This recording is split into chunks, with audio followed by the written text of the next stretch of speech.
마태복음 25장 1절부터 14절까지 제가 봉독해 올립니다. 마태복음 25장 1절부터 14절까지. 그때에 천국은 마치 등을 들고 신랑을 맞으러 나간 10 처녀와 같다 하리니 그 중에 5은 미련하고 5은 슬기 있는 자라. 미련한 자들은 등을 가지되 기름을 가지지 아니하고 슬기 있는 자들은 그릇에 기름을 담아 등과 함께 가져갔더니 신랑이 더디 오므로 다 졸며 잘세 밤중에 소리가 나되 보라 신랑이로다 맞으러 나오라 하매 이에 그 처녀들이 다 일어나 등을 준비할 때 미련한 자들이 슬기 있는 자들에게 이르되 우리 등불이 꺼져가니 너의 기름을 좀 나누어 달라 하거늘 슬기 있는 자들이 대답하여 이르되 우리와 너희가 쓰기에 다 부족할까 하노니 차라리 파는 자들에게 가서 너희 쓸 것을 사라 하니 그들이 사러 간 사이에 신랑이 오므로 준비하였던 자들은 함께 혼인잔치에 들어가고 문은 닫힌지라. 그 후에 남은 처녀들이 와서 이르되 주여 주여 우리에게 열어주소서. 대답하여 이르되 진실로 너희에게 이르노니 내가 너희를 알지 못하노라 하였느니라. 그런즉 깨어 있으라. 너희는 그날에 그때를 알지 못하느니라. 아멘. 마태복음 25장에 나오는 이 세 가지 비유. 이제 오늘은 10 처녀의 비유에 대한 말입니다. 지난주에는 달란트 비유에 대해서 이렇게 설교를 했어요. 그런데 이 비유의 말씀을 읽어보면은 역시 구약은 율법이고 신약은 은혜로구나 하는 생각이 좀 절로 듭니다. 왜냐하면은 천국에 들어가는 것에 대하여 말씀하는데 구약은 출애굽을 한 남자 20명 중에서 가나안 땅, 천국을 상징하는 가나안 땅 들어가는 사람이 60만 3,550명 중에서 몇 명 들어가요? 2명 들어가요. 2명. 그래서 그 말씀을 읽고 그 말씀을 깨달으면 좀 답답해요. 왜요? 이거 천국 들어가기가 이렇게 힘들면 60만여 명 중에서 2명뿐이 못 들어간다면 나는 천국 들어갈 수 있을까? 라고 생각하면은 좀 답답하고 위축이 되고 신앙생활에 또 힘이 좀 덜 나고 빠지고 이제 그래요. 그런데 오늘 마태복음 25장의 10 처녀의 비유에 대한 말씀을 우리가 보면은 슬기로운 5 처녀는 천국에 들어가고 미련한 5 처녀는 천국에 못 들어가고 지옥에 떨어졌다. 이런 얘기를 읽으면은 10명 중에 5명은 가니까 나도 갈 수 있겠구나. 아멘. 이런 생각이 절로 들어요. 또 지난주에 우리가 달란트 비유에서 봤지만 천국에 들어가는 것이 내 인생의 마지막 날, 그 마지막 때에 내 한평생 살아온 것을 다 결산해서 그 결산의 결과가 천국에 들어가느냐 지옥에 들어가느냐 한데 천국에 들어가는 가치가 세상에서 가장 크고 귀하구나라는 걸 깨닫고 나도 꼭 참고 견디며 천국에 들어가야 되겠네 라고 마음먹는 사람은 하나님의 은혜가 임해서 누구나 다 들어간다. 그래서 이 말씀을 깨달으면서 역시 신약은 은혜구나. 내가 마음만 먹으면 천국을 들어갈 수 있겠구나. 그러면서 내가 새 힘을 얻죠. 내가 한번 해봐야 되겠네. 이런 은혜가 입혀지는 걸 믿습니다. 그래서 구약은 율법이기 때문에 좀 답답합니다.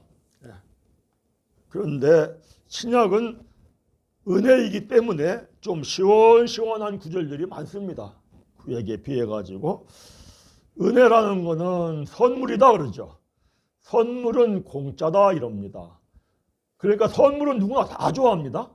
공짜는 무엇도 먹어요? 양잿물도 먹는다고 합니다. 그래 다 좋아하는데 중요한 건 뭐냐면은 선물을 받으면은 받은 선물이 내 것이 돼야 한다. 제가 종종 예로 듭니다. 누가 저에게 이렇게 보약을 한 컵 갖다 줬습니다. 목사님 참 좋은 보약입니다. 이거 잡수시면 힘이 날 겁니다. 갖다 줬어요.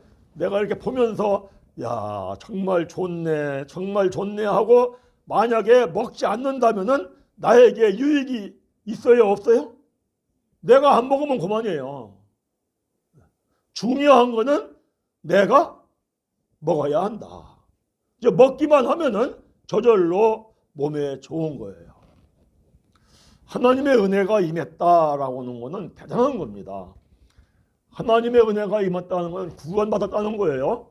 구원을 받았다고 하는 거는 내가 문제가 있는데 힘든 일이 생겼는데 하나님께서 문제를 해결해 주셨다. 이게 은혜예요.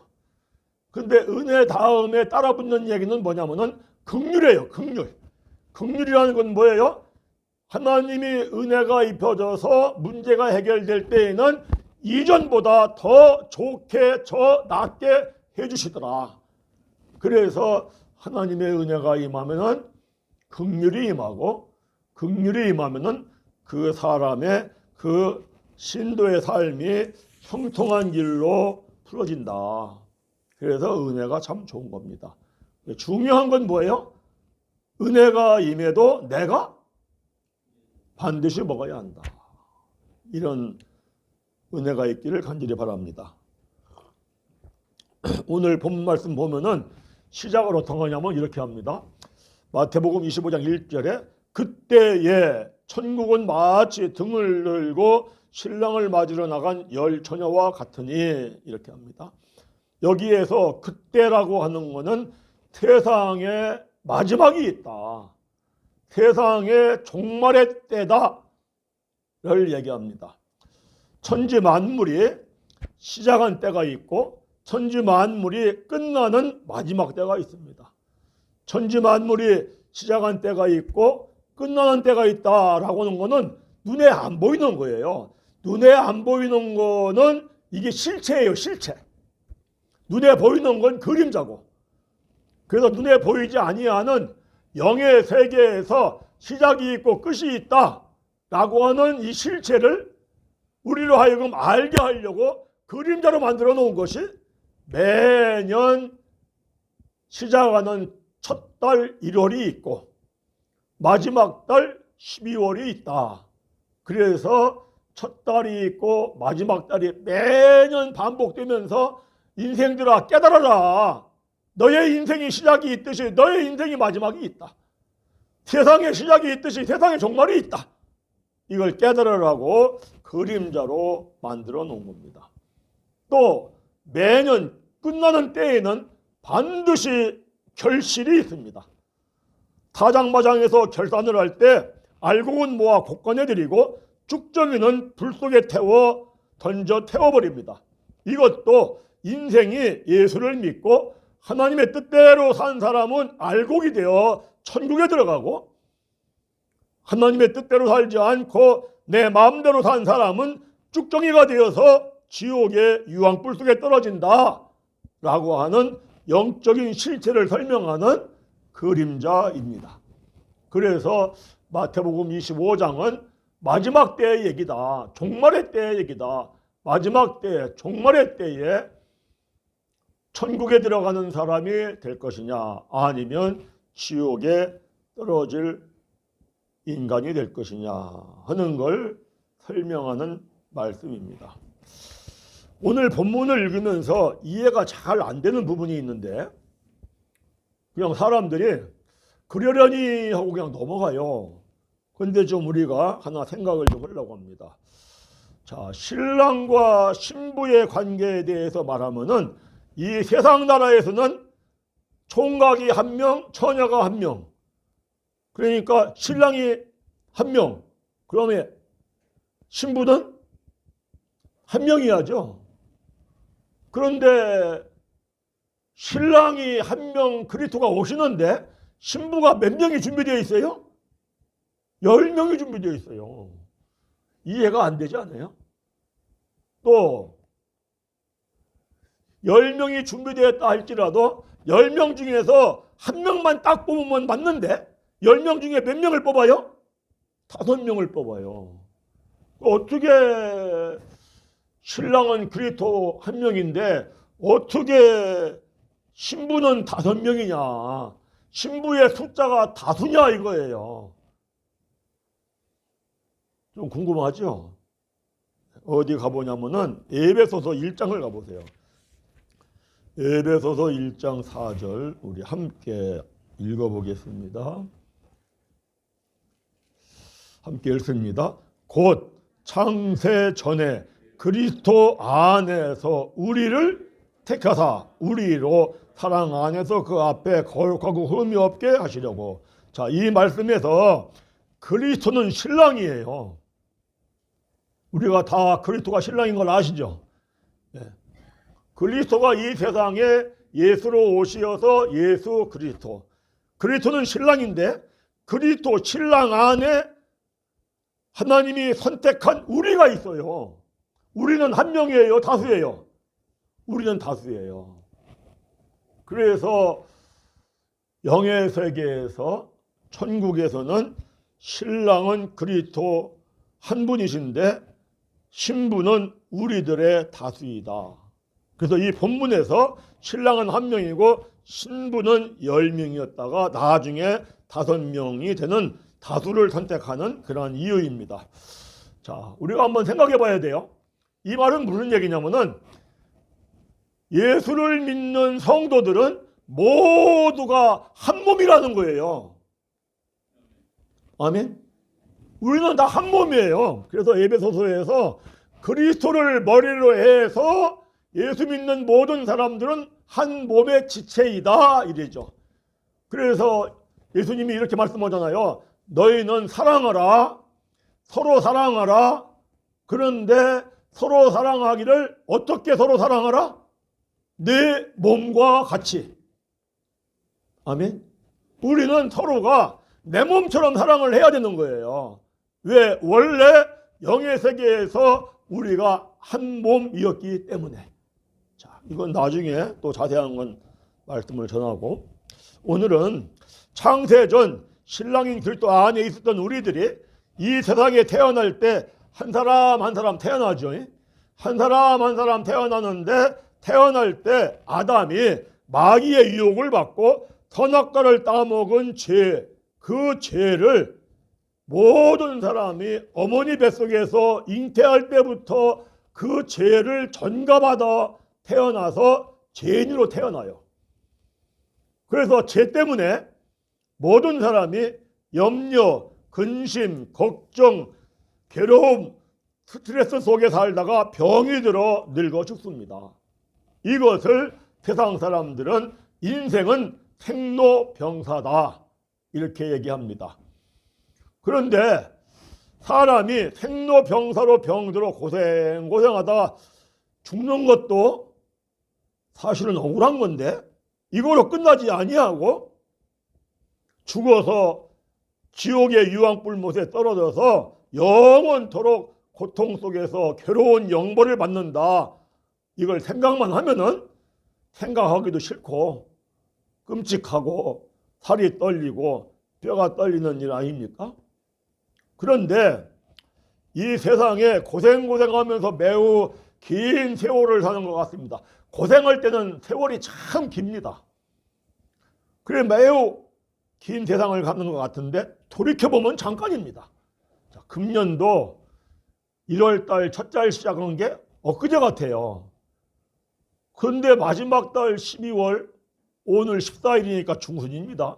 눈 깜빡할 새에 1년이 다 간 것 같습니다.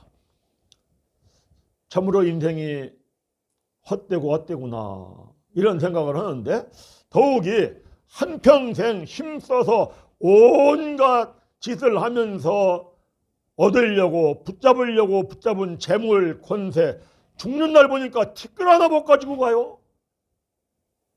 이 생각을 하면은 정말 허탈하고 헛되고, 야, 인생이 이럴 수가 있나? 거기다가 죽으면 어디에 떨어져요? 지옥의 유황불길에 떨어진다면은 한탄스러운 거죠. 이러한 인생을 신랑된 그리스도께서 불쌍히 여기고 이 세상에 이 모든 신부들의 죄 문제를 해결해 주려고 예수로 오신 줄 믿습니다. 그래서 신부들의 모든 죄짐, 염려, 근심, 걱정, 괴로움, 스트레스, 죽어서 지옥 유황불에 떨어져서 영원히 당할 고통까지 예수님이 전부 다 십자가에서 짊어지시고 죄 문제를 해결하시기 위해서 십자가에서 머리로 지은 죄를 해결하려고 머리에 가시관을 쓰시고 가시로 찔리는 고통을 담당하시고 또 온 몸으로 지은 죄를 담당하시려고 그저 새 갈고리 채찍으로 맞으면서 살이 찢기고 피가 흘리고 고통을 당하는 그걸 전부 다 담당해 주시고 양손과 양 발목으로 지은 죄를 전부 다 담당해 주시려고 큰 대못에 박히며 뼈가 으스러지는 고통을 당하시고 죽기까지 하심으로 사람을 죄에 빠뜨린 마귀를 멸하시고, 아멘. 그리고 모든 사망 권세를 멸하고 죽은 거로 끝난 게 아니에요. 죽은 다음에 부활을 한 거예요. 부활할 때에는 얼굴이 해같이 빛나고 온 몸에 흰빛을 발하는 영광의 그리스도로 부활하셨더라. 할렐루야. 그런데 영광의 그리스도께서, 신랑께서 마지막 때 다시 오시는데 그 다시 오실 때에는 세상을 심판하는 왕권을 가지고 심판해 주님으로 오시고 또 신랑으로 오신다는 겁니다. 그래서 신랑으로 오시는 그리스도를 영접하는 신부는 천국에 들어가고 영접하지 못하는 신부는 지옥의 유황불 속에 떨어지더라. 예수님을 믿는다고 전부 다 천국 가는 것이 아니다, 이런 얘기를 하는 거예요.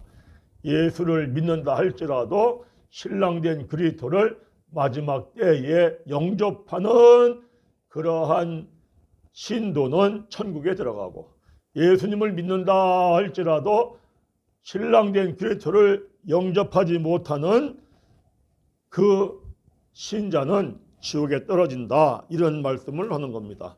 그런데 오늘 본문 말씀은 어떤 신부가 신랑을 영접함으로 천국에 들어가고 어떤 신부가 신랑을 영접하지 못함으로 지옥의 유황불에 떨어지느냐, 이거를 설명하는 말씀입니다. 신랑을 영접하라고 준비한 처녀가 10명이 있습니다.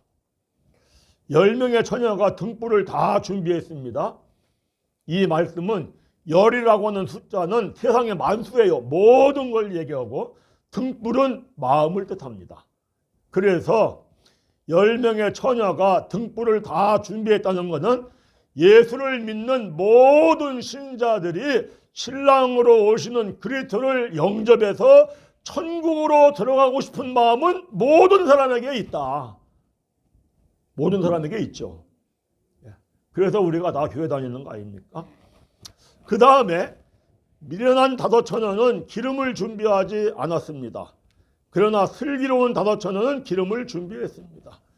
신랑이 더디 오므로 10명의 처녀가 졸면서 자는 밤중에 갑자기 신랑이 오신다, 신랑을 맞으러 나오라고 합니다.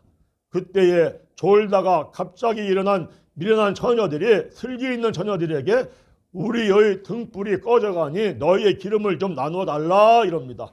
그러자 슬기 있는 처녀들이 미련한 처녀들에게 우리와 너희가 함께 쓰기에 다 부족할까 하노니 차라리 파는 자들에게 가서 너희는 쓸 것을 사와라 합니다.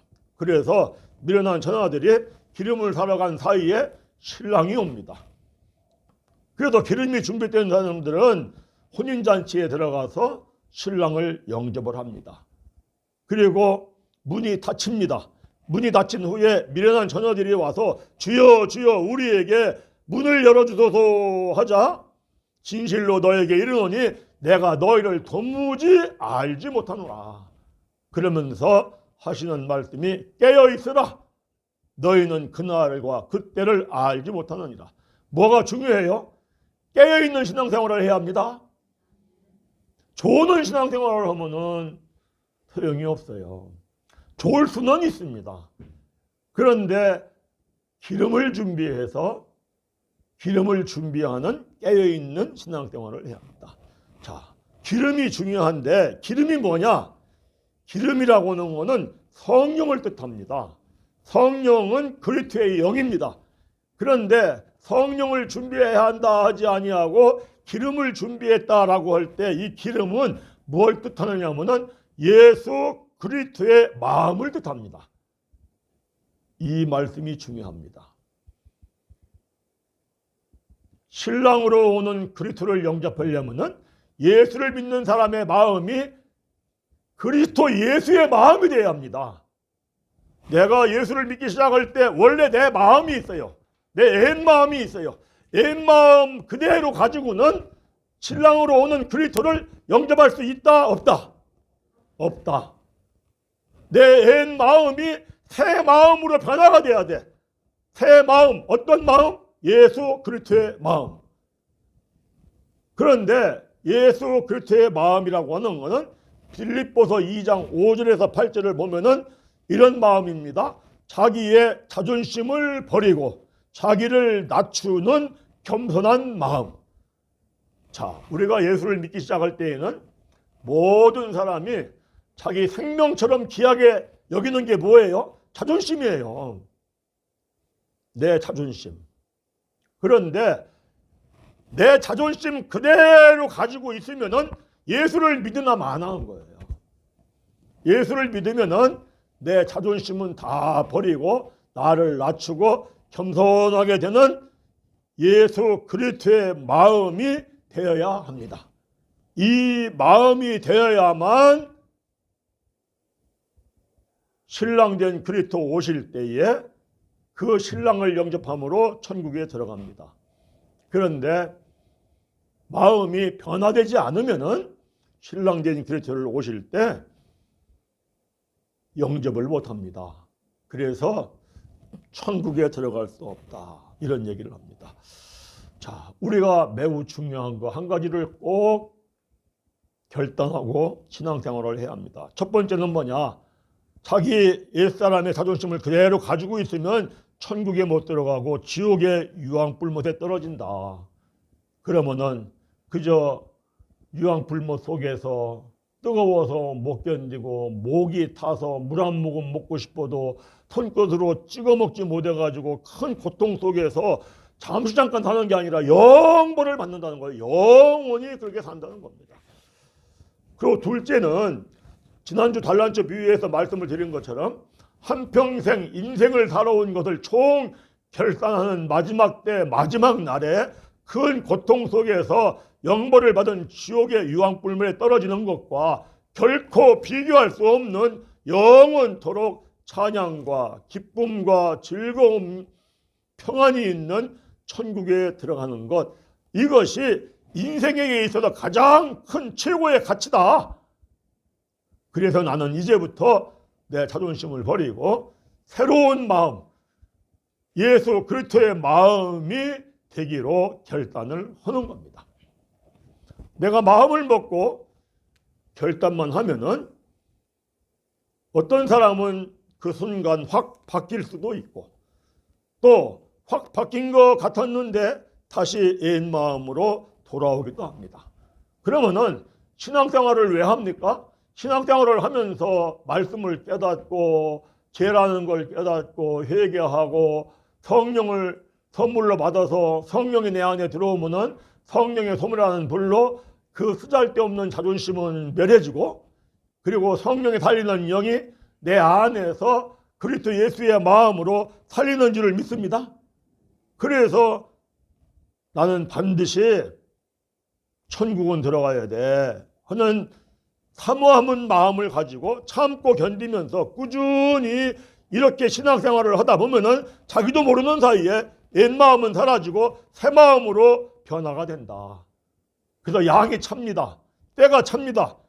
그러면 자기도 모르는 사이에 마음이 부드러워지고 겸손해지고 온유한 마음이 나타나기 시작을 합니다. 그런데 아주 재미있는 거는 꾸준히 이렇게 신앙생활을 할 때에는 자기도 모르게 평안한 생활을 합니다. 그리고 기쁨이 있고 즐거움의 삶을 살게 됩니다. 이렇게 신앙생활을 하는 것이 깨어있는 신앙생활을 하는 겁니다. 우리 모두 다 깨어있는 신앙생활 되기를 간절히 바랍니다. 그래서 본문에 나오는 슬기 있는 다섯 처녀들은 이렇게 신앙생활을 하므로 그들의 마음이 옛 마음은 사라지고 새 마음으로 변화가 돼서 그리스도의 마음으로 변화가 돼서 마지막 날 신랑된 그리스도 오실 때 영접함으로 천국에 들어갑니다. 그러나 미련한 처녀들은 이렇게 신앙생활을 하지 않았습니다. 깨어있는 신앙생활을 하지 않아서 그들은 마음으로는 신랑을 영접하고 싶어. 신랑을 영접하고 싶기는 한데 신랑으로 영접할 마음이 준비가 안 돼 있어. 그래서 결국은 신랑을 영접하지 못하고 지옥에 떨어졌다, 이런 얘기입니다. 자, 오늘 본문에 꼭 우리가 깨달아야 할 말씀은 뭐냐면은 미련한 처녀들이라고 할 때 미련하다는 뜻이 뭐냐 이거예요. 국어사전을 찾아보면은 미련하다는 뜻은 생각을 딱 끊을 수 없는 것이고 익숙하지 못한 것이다, 이렇게 얘기합니다. 다시 말하면 국어사전적인 뜻으로 미련하다는 것은 결단력이 있고 노련한 사람은 미련하지 않은 사람이다, 이럽니다. 그런데 결단력이 있고 노련하다고 해서 그 사람의 마음이 그리스도의 마음으로 바뀝니까? 그건 아닙니다. 세상에 보면은 결단력이 있고 노련한 사람들 많습니다. 근데 그 사람들 마음은 예수 그리스도의 마음과 상관이 있어요, 없어요? 없어요. 신앙생활을 하면서도 정말 결단력이 있고 노련한 사람들이 있습니다. 그런데 결단력이 있고 노련하다고 해서 그 사람 마음이 예수 그리스도의 마음이 되는 게 아닙니다. 그래서 성경 말씀을 사람의 계명으로 국어사전 쪽으로 풀면은 안 된다는 거예요. 그러면은 미련하다는 거는 성경에 말씀할 때 무슨 뜻이냐 하면은 구약에 보면은 이런 말씀이 있습니다. 구약의 잠언서를 봅니다. 구약 943면인데 잠언서 28장을 봅니다. 잠언서 28장 26절 우리 함께 읽습니다. 자기의 마음을 믿는 자는 미련한 자요 지혜롭게 행하는 자는 구원을 얻을 자니라. 어떤 사람이 미련한 자냐면은 자기 마음대로 신앙생활을 하는 사람이 미련하다는 거예요. 자기 마음대로 신앙생활을 해요. 자, 자기 마음대로 신앙생활을 하면은 자기의 마음이 새롭게 바뀝니까? 안 바뀝니까? 안 바뀌죠. 그래서 성경에서 미련한 다섯 처녀 할 때 미련한 다섯 처녀는 자기 마음대로 신앙생활을 했다는 겁니다. 자기 마음대로 신앙생활을 하니까 마음이 바뀌지 않아요. 마음이 바뀌지 않으니까 예수 그리스도의 마음이 될 수가 없습니다. 예수 그리스도의 마음이 될 수가 없으니까 신랑이 온다 할지라도 영접을 못합니다. 자, 우리 예수 믿으면은요 반드시 마음이 새로워지는 은혜가 입혀지기를 바랍니다. 예수를 믿으면서 마음이 새로워지지 않으면은요 세상 사람들보다 더 고집이 세집니다. 그래서 우리가 예수 믿는 사람들 이렇게 보면은요 정말 고집이 더 세구나 이런 사람들을 흔히 볼 수가 있습니다. 그래서 나는 예수 믿어 하면은 예수를 믿는다는 건 뭐냐? 마음이 바뀌는 것이다. 옛사람의 마음에서 자존심의 마음에서 새 마음으로 그리스도의 마음으로 부드러운 마음으로 겸손한 마음으로 바뀌는 것이 예수를 믿는 것이다. 이렇게입니다. 자, 중요한 거는 우리가 믿는 하나님은 은혜의 하나님입니다. 이 시간 내 자신을 돌이켜 봅니다. 이 시간 우리들의 모습을 돌이켜 봅니다. 정말 나는 마음이 예수를 믿은 다음에 새 마음이 됐나? 나는 그리스도의 마음이 됐나? 그리고 된 것 같으면 감사해서 찬양하고 기뻐하고 날뛰고 이런 축복을 누리시고, 야, 난 아직도 마음이 옛 마음 그대로인 것 같아. 난 아직도 자존심이 살아있어가지고 아닌 것 같아. 이러한 마음이 있는 것 같다면은 그게 아니지. 반드시 어디는 들어가야 돼? 반드시 천국은 들어가야 돼. 천국은 들어가면 영원한 세계예요. 이 세상 사는 목적 자체가 사실은 천국을 들어갈 준비를 하는 겁니다. 이걸 준비하지 않으면은 인생 마지막 끝날 때 너무 허무하고 너무 허탈하고 정말 헛된 인생을 살아왔구나. 재벌의 회장이 됐다 할지라도, 큰 권세를 가지고 있는 사람이 됐다 할지라도, 내가 그토록 힘쓰고 온갖 짓을 다 해가지고 모은 그 재물 티끌 하나 못 갖고 가고, 그 권세 티끌만큼도 못 가지고 가고 다 놓고 가야 돼요. 왜? 전부 다 하나님 것이기 때문에. 그렇다면 반드시 천국을 들어가야 되는데 지옥의 유황불못에 떨어져가지고 영원토록 유황불못 속에서 괴로움과 고통을 당한 걸 생각하면은 치가 떨리고 살이 떨리고 절대 거기는 가면 안 돼. 반드시 어디 가야 돼? 천국에 가야 돼. 이 세상의 모든 가치보다도 가장 큰 가치, 어디에 가는 것? 천국에 들어가는 것. 믿으시면 아멘. 그러면 우리는 하나님, 나 이제부터는 결단을 하고 천국 들어가기를 사모해서 나도 하나님 자존심, 옛 마음은 버리고 새 마음, 그리스도의 마음이 되기를 간절히 원합니다 라고 사모하면은 은혜의 하나님이 지금 이 시간에 은혜를 입혀줄 줄을 믿습니다. 그러고 천국을 바라보고 참으로 신앙생활을 한다는 것은 어려운 겁니다. 너무 신앙생활을 쉽게 가르칩니다. 그저 예수만 믿으면 천국 가? 절대 성경은 이렇게 말하지 않습니다. 오늘 본문 말씀도 분명히 얘기합니다. 미련한 처녀 5명은 천국에 못 들어갔다. 슬기 있는 처녀 5명만 들어갔다. 깨어있는 신앙생활을 해야 한다.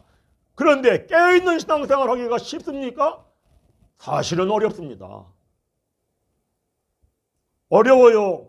그래도 내가 천국을 바라보기 때문에 세상 것을 포기하기도 하고, 천국을 바라보기 때문에 참기도 하고 견디기도 하고, 그저 지난주에 말씀 본 것처럼 5달란트, 2달란트 받은 사람처럼 천국을 사모하며 참고 견디면서 나는 반드시 천국은 들어가야 돼 라는 마음을 가지면 하나님이 은혜를 입혀주시어서 그 은혜로 말미암아 천국에 들어갈 줄을 믿습니다. 그 은혜가 입혀진 사람은, 은혜는 구원입니다. 세상을 살아가면서 문제 있는 것들을 하나님이 은혜로 해결을 해주시고 하나님이 긍휼을 입혀주시어서 이전보다 나은 형통한 삶을 살게 하시고, 그리고 나도 모르게 평안하고 기쁘고 즐거운 복된 삶을 누리면서 행복한 인생을 살 줄을 믿습니다. 이러한 인생을 살다가 우리 모두 다 함께 천국에 들어가기를 간절하게 바랍니다.